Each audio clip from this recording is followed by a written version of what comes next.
You know, Chris, it seems to me like this whole property management business stuff is kind of an unnecessary expense in real estate. You could really take home a lot more money if you didn't need one of those. Well, true. In fact, you might actually have a point there. Today on Limitless TV, I'm going to be talking about property management, and is it something that you really need?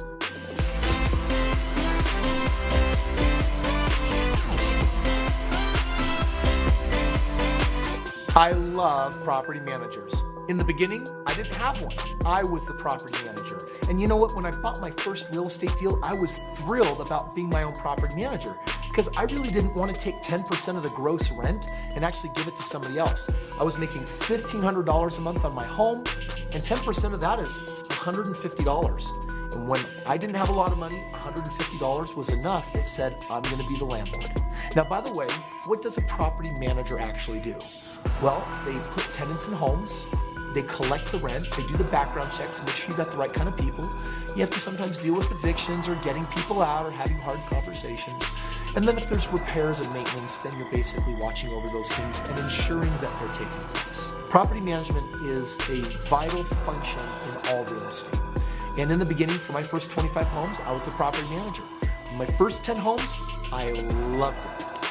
On my next 10 homes, I started liking it less. And on the last 5 homes of the 25 that I ever personally property managed, I started very strongly disliking management because that was a lot of phone calls and it was a lot of headache and it was a lot of work and then there was a lot of accounting. And I was doing it all by myself while I was a full-time student going to school full-time. And it just felt like it was starting to take 20 hours a week. And I called a buddy of mine in Florida and I said, I want to give you an opportunity. I want to pay you $3,000 a month to manage all of my properties so that I can get busy on building a bigger portfolio and bringing more properties in.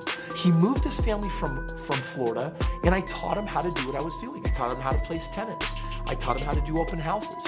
I taught him how to select and do background checks on the right tenants that had betterish credit, that had greater income and more stability and good jobs that weren't going to bring smoke or pets if possible into the homes.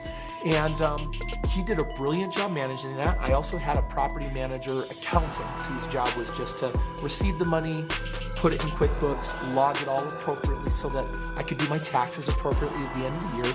And the moment I hired my friend to come in town and do that, it was like this massive burden got released, and it was when I discovered the efficacy of my new belief: if you want something done right, don't do it yourself. Property managers are vital.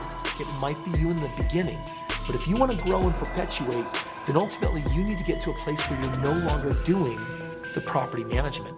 What they do is super valuable. I'll tell you that $150 a month on a $1,500 gross rent, some months their jobs are easy, right? The tenant's paying on time, they don't have to call, they're receiving, they're cutting the rest of the money to me, there's no maintenance, and it's like, why am I paying you that money?